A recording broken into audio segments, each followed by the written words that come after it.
I'm not making them at night. We're making them at night. All right, we got a big old fat cut of New York strip. Let's get after it. First, we're gonna start with our LA salt. This is sea salt, activated charcoal. It comes from Hawaii.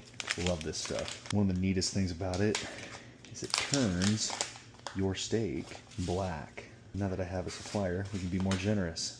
See that charcoal work in there, man, it's awesome. And what you're seeing, the reason why what's getting on my fingers here and what you're seeing kind of rise up is the natural tallow of the steak.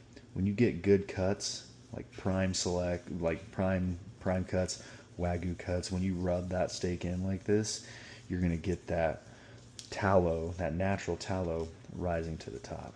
Pull out the handy dandy Chris Reeve. We're gonna do a little scoring here. The reason I like scoring is because it opens up the surface area of the steak, which gives more surface area to cook on and cook with. And on top of that, it allows for an even more even distribution of heat and a better crust, especially when you cook with pepper and this charcoal here.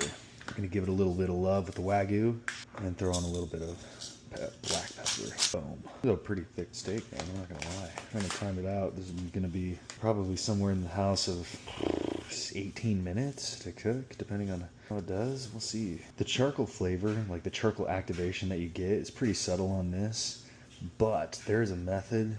The cowboy method or caveman method is where you take the steak and you throw it directly onto the coals. Now, you can't just use the normal charcoal briquettes. You have to use lump oak charcoal, something without any preservatives in there. It can't have anything like that. You want it to be natural. You want, I mean, obviously you don't want to be cooking your steak with chemicals. That is not ideal. Suboptimal, as they say. All right, get this heat going. That's right about there. We're gonna go for it. Okay, so for our timing, we're going to use our nifty little Seiko here. I'm gonna call it right when it hits the top. What we're gonna do is we're gonna go for 5 minutes on each side, and then flip for 2 minutes on each side after that. We're on this steak, because it's a little bit thicker, we're gonna go double rounds on 2 minutes, and then once we hit there, we're gonna go 1 minute each side until we get our desired outcome. We are coming up on 5 minutes for our first side. We're going to use and abuse another one of my wife's spatulas that have absolutely no business flipping steaks, but that's okay because I buy them anyways. So, holy smokes, dude, this is a chonker. Nice. So we're gonna keep going for another 5 minutes on this side, and just because we love it, we're gonna give a little Wagyu on every flip. All right, we are 10 minutes in. Let's see how this whole thing is doing. I'm gonna use this spatula, man. Sorry, honey.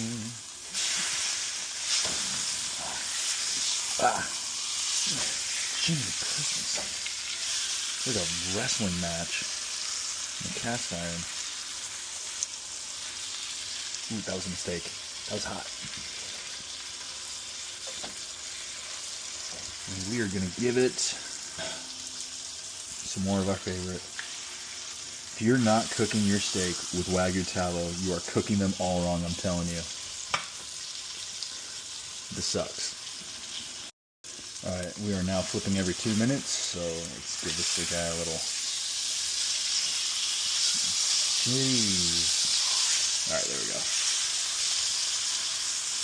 2 minutes. Fun fact, the #1 item sold in every Walmart in the world, year after year after year after year, is the banana. I wonder who's shopping at Walmart. Alright, efficiency flip. There we go.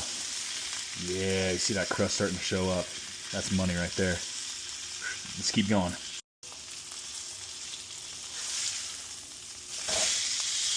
Yes.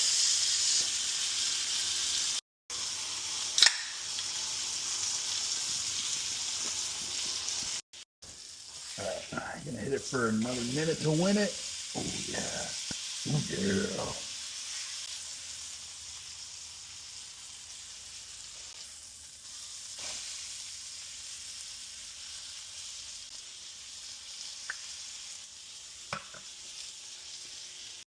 Just because it's yummy, what we're going to do is we're going to flip it up on the side and hit this. Oh, hit this fat here for, I don't know, 30 seconds. Get that fat nice and crispy.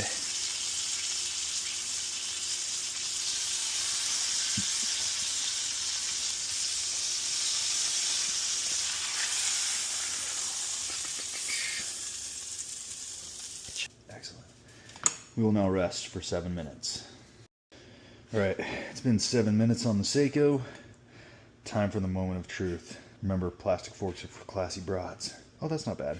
It honestly came out a little bit more medium. Yeah, medium. You know what? I'll take it. Yeah. Key indicators though. Medium is still delicious. But what we really want to see, no gray ring. That shit was consistent all the way through. That's perfect. That's perfect execution. We probably could have foregone the last probably 2 minutes that we had it on there. But you know what? I'm going to take it. Actually, that's like right in between medium and medium rare.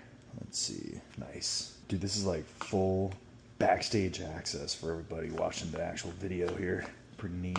Everyone talks about how the sausage is made, but it's like gross. But how the steak is made, it's class. It's a whole event. It's life-changing for a lot of people. Honestly, look at that. That does not look bad at all. I do not want to drip that. Yes, dude. Yes. I was going to add some finishing salt, but this stuff looks good.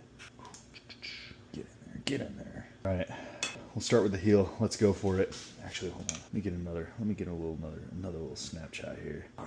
One thing that you can miss, depending on when and how you cut into it and how that steak is prepared, is when it sits out, it will oxidize just a little bit, and that's honestly not a bad thing. It can kind of bring out some of that color and some of that richness. But let's get a grip here and go for it. Remember, plastic forks, classy broads. Goodness gracious.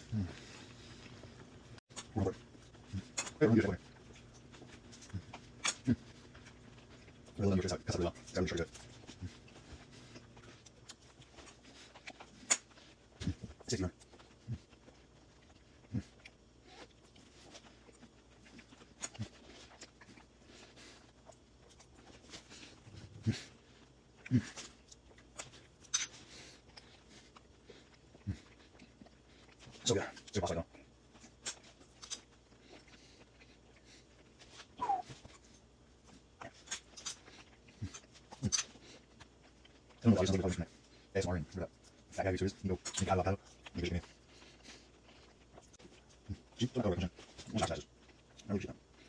Holy smokes. You probably hear me breathing like a fat guy.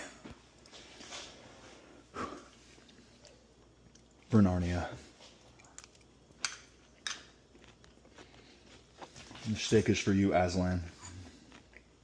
But I'm down to one last piece. And with it, let me see.